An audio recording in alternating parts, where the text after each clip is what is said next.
want to do the binomial, which is the last section before the midterm, so it's the last new material you have. So binomial leads us down a road to some different stuff. There is the way you do these is a very big concept that we have in this class. So I told you it's kind of, I wanted to make sure that we had all of today to do it. When you get further into statistics, the experiments that you're running or the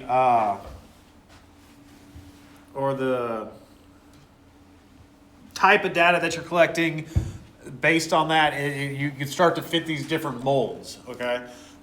So all data, well, we'll talk about this, I guess, in a couple weeks, but all data starts to turn like normal, turn to that bell shape. I believe we talked about that. So if you ask 10 people, it may not have that bell shape, but if you ask 10,000 people, it may start to turn to that bell shape, because all data, you have the average and you have the stuff around the average, and then you got stuff on the high end, stuff on the low end, and it starts to make that bell shape. Most data starts to turn average as you get more and more data, okay?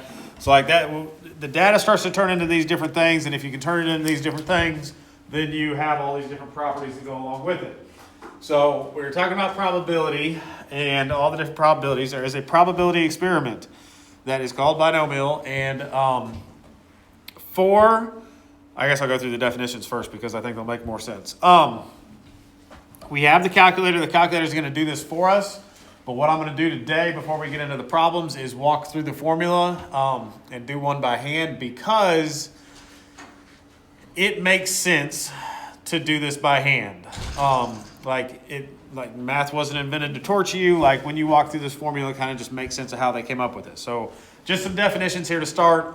Trials. They call these trials. Trials is just how many times you run the experiment. Okay, a trial is always your total number. Success and failure. It's kind of clear in a success and failure. But a success is you get the outcome you want. A fail is you don't get the outcome you want. And then you have the probability of success and the probability of failure. So you change it to a probability. The letters that they use, N is always what they use for the total amount. They're going to use X for the number of successes. One of the things in the formula is N minus X, which sounds confusing. But if I have the total number and I subtract these successes, then I get my failures, right? Like if I have 10 trials and 5 successes, then I have 5 failures too, right? The success and the failure have to add up to be each other. And it's kind of the same thing with the probability of success and the probability of failure. You see that 1 minus P in the formula a lot, but if my probability of success is 30%, then my probability of failure is going to be 70%, right? Okay, so that's kind of just some lingo as I go through here. You'll hear, none of it's that hard, but just to write it down and have it right there. So to be a binomial experiment, there's actually 4 requirements. I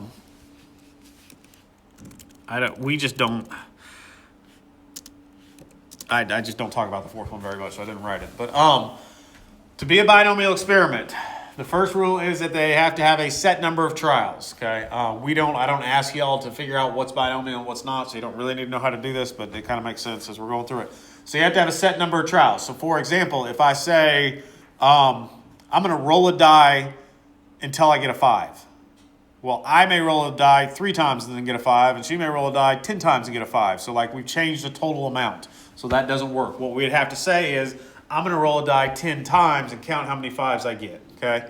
And then there has to be a clear success and a clear failure. So back to the die example. If we're trying to get a 5 on the die, I either get a 5 or I don't. I don't really care if I get a 1, 2, 3, 4, or 6. It's either a success if I get a 5, it's a failure if I don't, okay? So you want to make sure that there's always like a clear success and a failure. There's only 2 outcomes. And then the reason I don't do number 4 is because 3 and 4 are kind of very similar. Independent means that the probabilities do not affect each other. So we did do a topic on that a couple modules ago, maybe 3 modules ago. But independent means the probabilities do not affect each other. So like if I have y'all come and work a problem on the board and I'm picking 2 of you to come up here, if one of you come up here and work the first one and the first one's working and then I pick somebody else, I've changed the probability because it went from 20 people, then there's 1 person working it, so then my next selection is 19. So those are not independent of each other because I've changed the probability.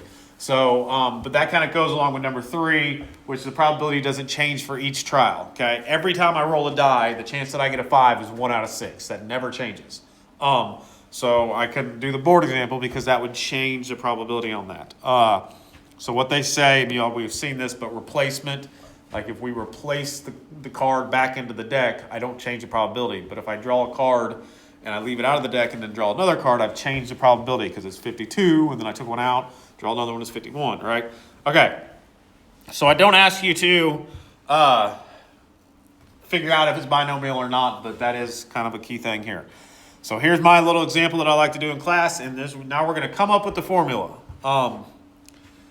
There's one definition I didn't put up there, but I don't want to put it because I want you to remember.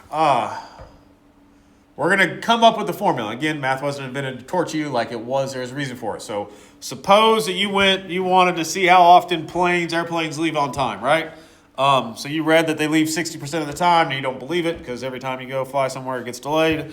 So you go to the airport, and you select 4 flights at random, okay?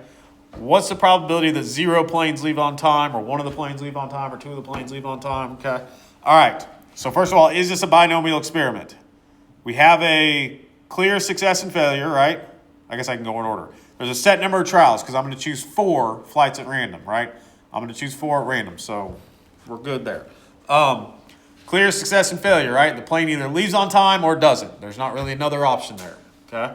And the probability is not going to change. We just using our previous data that we saw that it's about 60%, so it's not going to change. If the first plane doesn't leave on time, it doesn't affect whether the second plane leaves on time or not, right? All right, so let's walk through how they come up with this formula. This is like one of the only times I do this in the class, of walking through how they come up with the formula. But this makes sense. Okay, so if I was... Let's do 0 first. So we are saying, what's the probability that 0 of the planes leave on time? Okay, if 0 of the planes leave on time, that means I went and it was a fail, fail, fail, fail, right? All 4 of the planes I watched did not leave on time. So how do I find the probability of this? Well, my probability of success is 60%, okay? There were 0 planes that left on time, right? So I do 0.6 to the 0 power. If my probability of success is 60%, what's my probability of failure? 40%, right? So, I mean, if you have to do that, you can do, 1 minus 0.60. 1 minus 0.60. I don't know why I put that in parentheses. Is 0.40, okay? So that's my success and that's my failure. All right. There are 40% chance of failure. Well, how many times did I fail? So remember, when we do probability, you have 40% here. You look at that one. You have 40% here. You look at that one. 40% here. You look at this one. 40% here. You look at this one. So I actually do 40% times itself 4 times. The easy way to do that is to do 40% to the 4th power, okay? All right, so that's kind of my answer for the first one. For the second one, for what if what's the probability that 1 of the 4 flights came on time, okay? So what if the first flight came on time? Oh, man, I should use different colors here. Sorry. This is going to mess with my brain if I don't make that red, because fail should be red.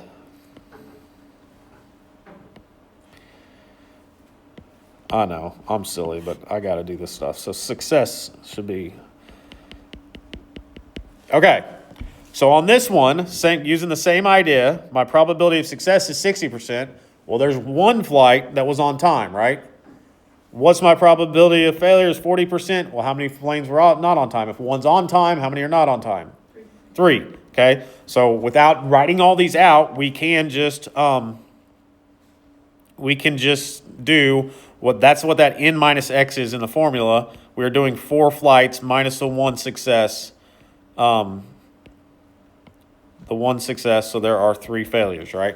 So that's that's the easy way to do it. Those will always add up to be the total number of trials. 1 plus 3 is 4. Okay, now I'm going to make you all use your brains for a second. There's something we're missing about this, though. If If I go to the airport and the first one's on time and then the next three are failures, there's something I'm missing here. What are there other possibilities?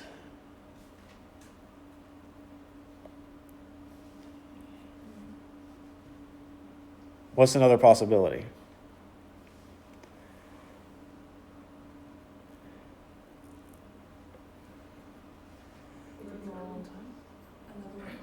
What'd you say? Another one takes off. What? Another one takes off. Another one takes off. No. Let me say this again. We are looking for one flight out of the 4 total flights that we're looking at to be on time. So if I go to the airport and on the first flight takes off and then the next 3 don't, that's what we're looking for, right? Is there any other possibilities? You want to try? What's your guess? Well, I think the first flight can fail, but then the other one is succeed with other two. What if that's that probability that the first flight takes off on time, but the other 3 don't? Well, what if the second flight is the one that goes? That's a possibility, right? That would be a different number there. So what happens here is you have to account for every scenario here. So there's 4. So I'm looking for 1 out of the 4 to be on time. It could be the first one, or it could be the second one, or it could be the third one, or it could be the fourth one. So there's actually 4 different possibilities. So there's 4 different possibilities. Okay. So now we added one little thing to the formula. Let's go to 2. And now we can probably do this, start to do the formula without writing it all out. But let's just go ahead and write the formula out down here. We're going to need a little more space here. 0.60. If I'm looking for 2 out of the 4 to be on time, then how many successes am I going to have? Not a trick question. Just 2, right? And then how many failures am I going to have?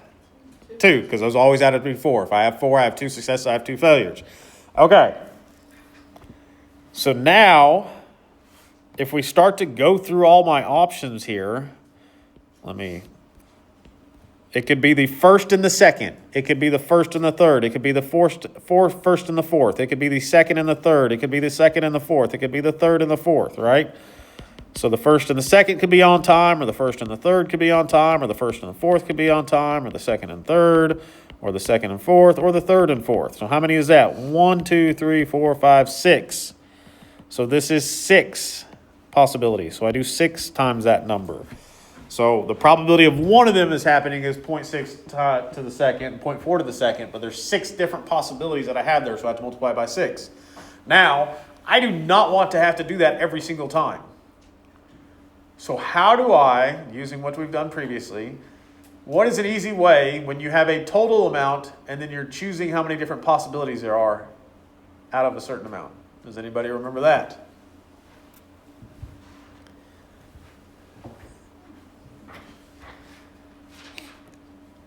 I can't remember what module it was, about 4 modules ago though.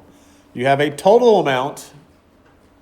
We have 4, and we're trying to choose how many different, there's a word there I could say that it gives away, how many different ways you can choose 2 from it.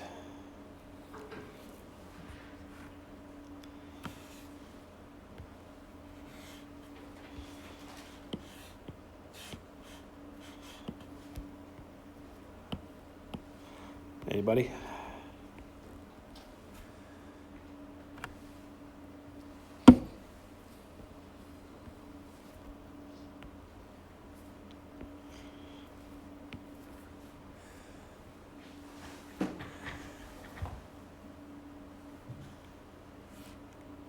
Okay, I'll give it to you, I guess. What about the combination formula? Remember combinations and permutations? That's the same thing. You have a total amount and you're choosing how many different combinations you could create out of that. So we can just use this formula, and we're not going to use R right there. We're actually going to use X because we want to have 4 total trials. How many different ways can we create 2 successes?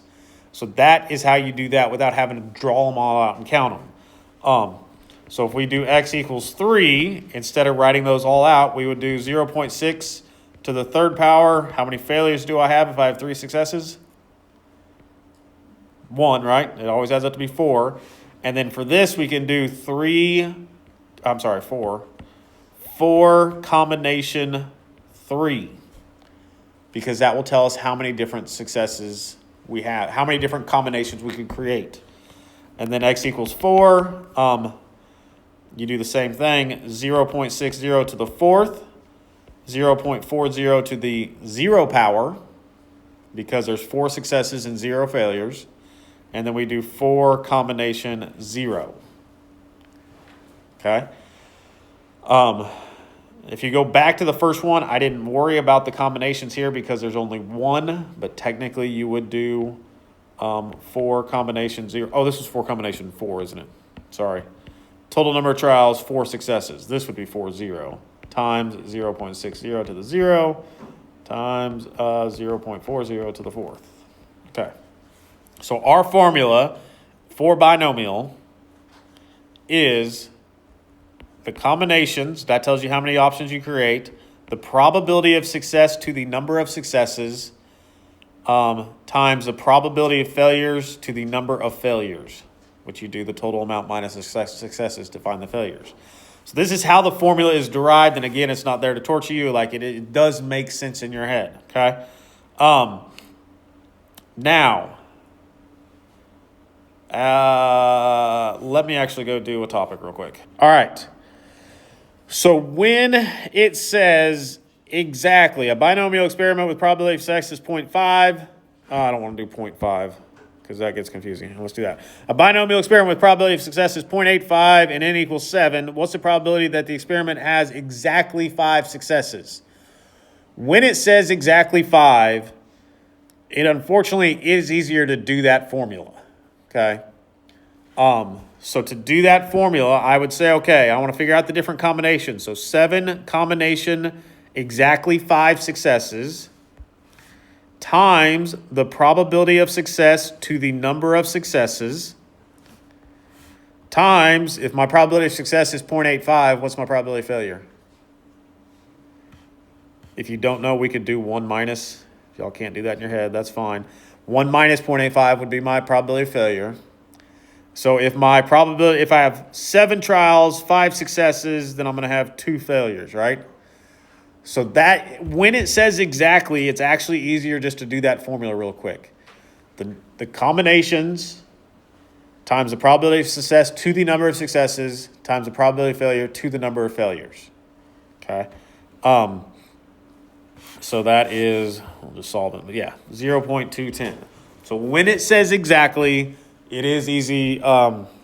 It's easier to just do that formula. I didn't do the 0.5 because then my probability of success is 0.5 and my probability of failure is 0.5, 50-50, right? And it just gets confusing in the calculator. But exactly it is easier to use that formula, okay? There's another 0.5, but same idea there. All right. Here's where things get tricky and you will, oh, I didn't save that. I should have saved that in the calculator. Man, let's do another one real quick because I didn't save it. 7 trials, 5 successes is like the same numbers that we just had. 0.8 probability of success, 5 successes, times my probability of failure is 20. So you could do 20 if you want to, but I'll just put it in the calculator just in case it's hard to see. Probability of failure to the number of failure. If you have 7 total, you got 5 successes. That means you got 2 failures. Come on.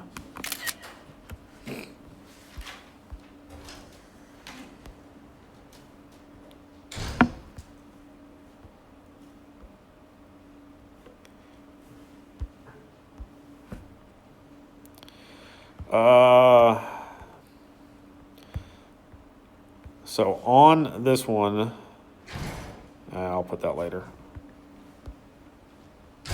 Okay. So when it says exactly, it's actually easier to use the formula here. So that's my first scenario.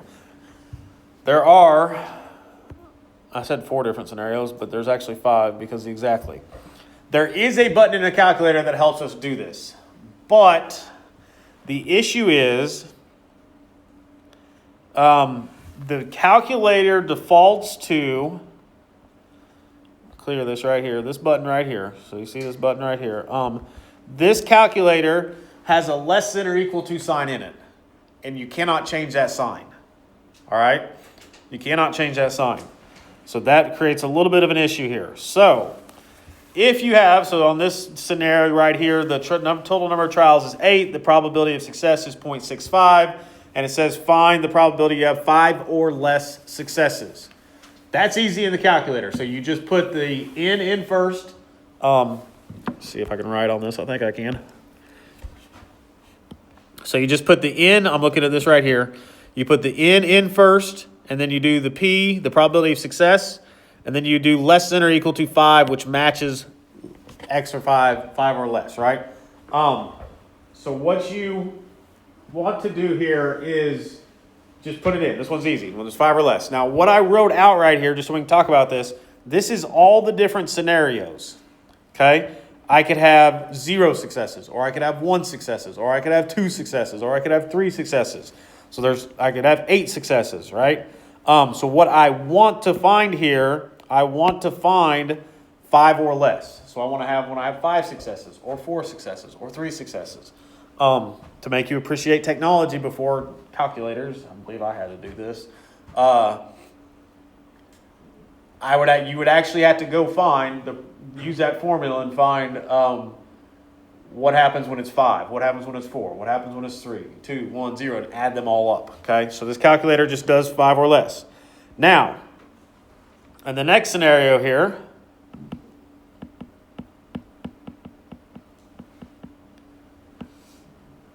the next scenario says less than 5. Okay, in this scenario where it says less than 5, again, it doesn't hurt to just draw 0 through 8 out on your paper. Like if I come help you with this problem, this is what I would do is write 0 through 8 out on your paper, circle what I'm looking for. If I'm looking for less than 5, what I'm actually looking for is 4 or less, right? So what I put in the calculator is less than or equal to 4 because I want less than 5, so that's less than or equal to 4. Does that make sense to everybody? We'll go do a couple problems in just a second, but okay, here's where it gets hard, and this is a concept that we will use a lot for the remainder of the semester. So this is where I want you to do it. I cannot change the less than or equal to sign. So if it says I want something greater than 3, I can't just flip that sign in the calculator. That would be nice, but we can't. So what I'm going to do, so I want greater than 3. So what I'm looking for is 4, 5, 6, 7, 8, right? I'm looking for 4, 5, 6, 7, 8, the circle part there. So what I'm going to do is go to the calculator and put 3 in. I'm going to put less than or equal to 3, and that finds this side over here. Okay? But let's say that this is, 30%, just for easy math. If that's 30%, this is all my possibilities, so this has to be 70% over here. So what I actually do is find the left side, and in the calculator, I'm going to do 1 minus my answer, and that flips it to the right side. Does that make any sense at all? So what I'm going to do is I can only find the left side in the calculator, so go ahead and find the left side of what you're looking for, and then if you do 1 minus, it flips it to the other side. That flips the sign to be greater than. So anytime you need to flip the sign in this class, and we're going to do this a bunch throughout the rest of the class, anytime you need this, you are to change the sign in the calculator, you just do 1 minus, and that flips it to the other side. Okay? I think this will make more sense as I draw these out and do different things, but we'll go over the one other scenario. This is where it's super helpful to write these numbers out real quick. Okay? So on this one right here, I want 6 or more. So what I want is 6, 7, or 8. Right? 6 or more, greater than or equal to 6, would be 6, 7, 8. So in the calculator, I'm going to find less than or equal to 5, and then do 1 minus that to flip it to the other side. Okay? So writing these out is really going to help you write those words out like that. So let's go to a couple problems and see.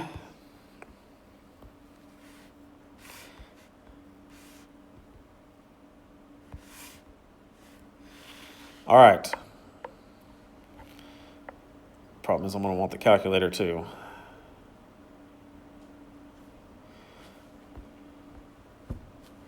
I don't know if I can do that. Okay, I'll just have to come back to the calculator. I have to do 2 screenshots.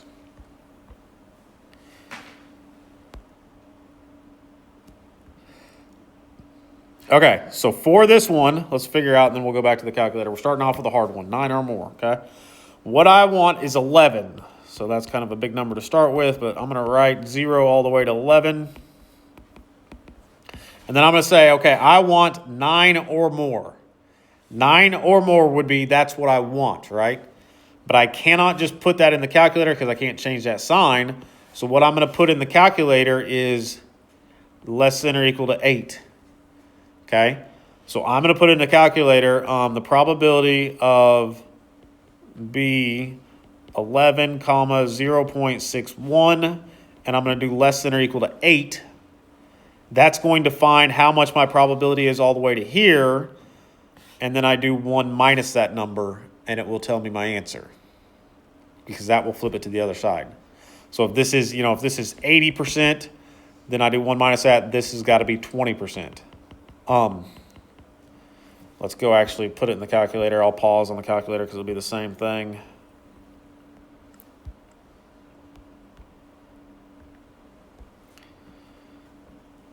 All right, so we want, I'm going to go ahead and do it without the 1 minus in front for a second. 11, 0.61, and we wanted 8.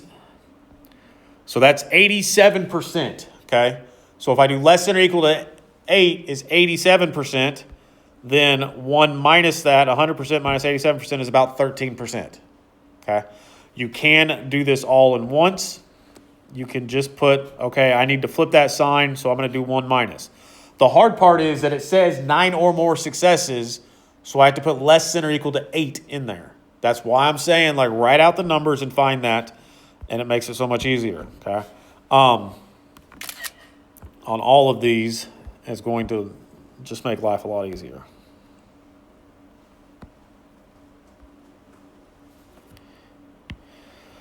Okay, so on this one, what we got? 7. Let's use black. 0, 1, 2, 3, 4, 5, 6, 7. I want fewer than 2. Fewer than 2 would be 1 and 0. So I'm going to go to the calculator, and I'm going to hit this button with the B on it, and I do N first, probability next, and less than or equal to 1, because I want fewer than 2, which is 1 or 0. Does that make sense? I don't have to do 1 minus on this one because I'm looking to the left, so that is less than or equal to 1.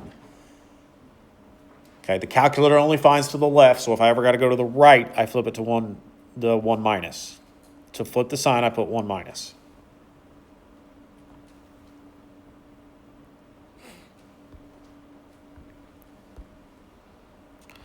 All right, I'm going to go to advanced, the other topic here, but it's this is the same thing. So they might actually put different words in here. Multiple choice test consists of 9 questions. Okay, so you do have to think a little bit on this one, I think.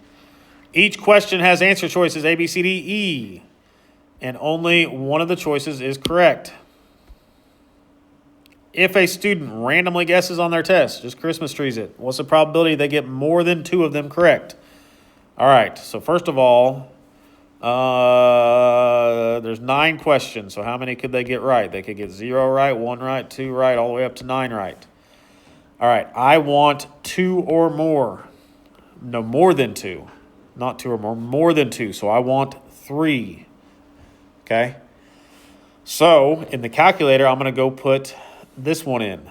So I go to the calculator and I put the probability of B what's my probability of success? Ooh, we got to think about this. This is where we got to think, okay? I have 5 choices, okay? There's only one of them that's correct, right? So 1 out of 5 is correct. That's 0.20. That's my probability of success. Does that make sense? So there are a couple like this where you have to figure out the probability of success by just thinking about it. There's 1 right answer out of 5 choices, so my probability of getting it right is 20%. So I put a 9 for my trials. I put a 20 for my probability of success. I'm going to do less than or equal to 2, but then I want that red part, so I do 1 minus. Whoops. 1 minus.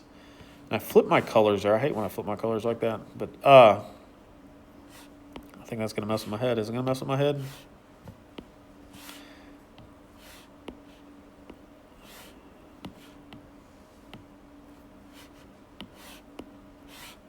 Let's change it to that. Okay. So we want 3, 4, 5, 6, 7, 8, 9. So what I do in the calculator is find 2, 1, 0, and then do 1 minus. Does that make sense? We'll do one more. We've done almost every scenario that there is. There is no, like, I mean, you can kind of start to get the pattern of these and recognize that when it's greater than or equal to, you use the same number. When it's greater than or equal to, you use the number less. It gets confusing. That's why I'm always going to say to just write out those numbers real quick and circle what you want, and that tells you exactly which number you're supposed to use when you do these. So on this one, we have, from experience, the airline knows that 80% of their passengers booked for a certain flight actually show up. If 6 passengers are randomly selected, 1, 2, 3, 4, 5, 6, find the probability that more than 4 of them would be this right here. So in the calculator, I'm going to put the 4 in. So the probability of B in is 6. My probability of success is 80%, less than or equal to 4, but I want 5 and 6, so I do 1 minus. If you try to flip the sign in order to flip the sign in the calculator, you always put 1 minus. We will use that concept a lot coming up in the class, okay? I think we hit about every scenario there. And we went over every scenario beforehand. There was one of these.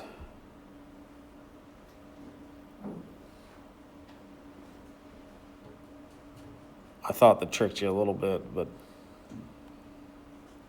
I'm not seeing it.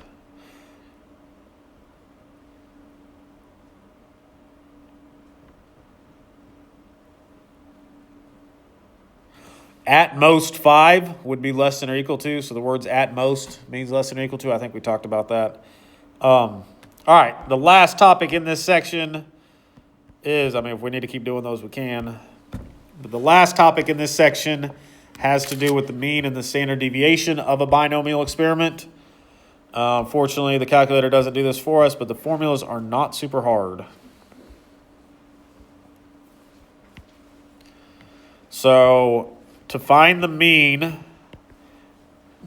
of a binomial experiment is n times p, the number of trials times the probability of success. To find the standard deviation of a binomial experiment, you do the square root of n times p times 1 minus p.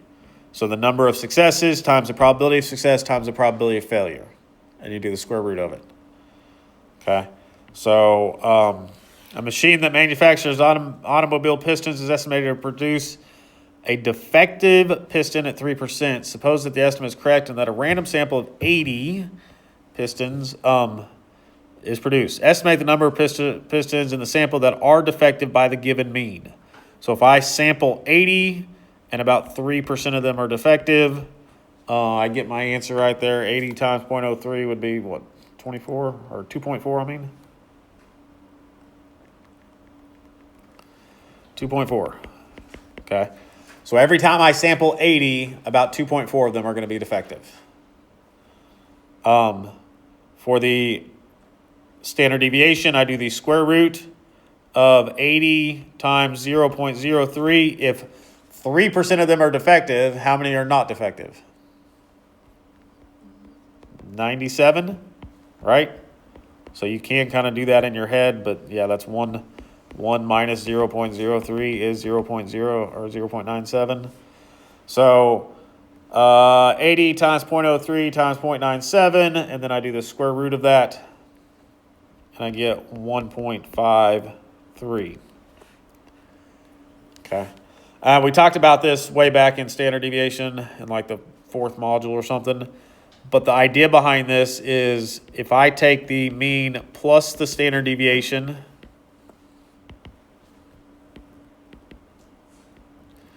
and the mean minus the standard deviation.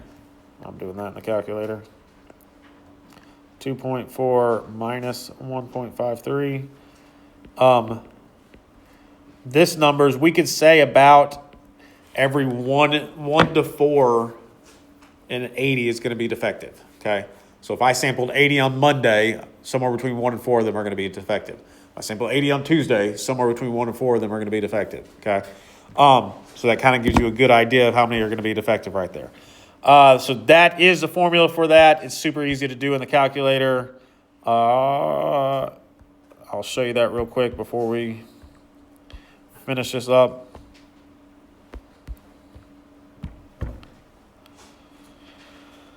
Here, estimates 5% of all visitors are trying to get to other websites. Okay, so this is the one that tricks you up. I knew there was one of these.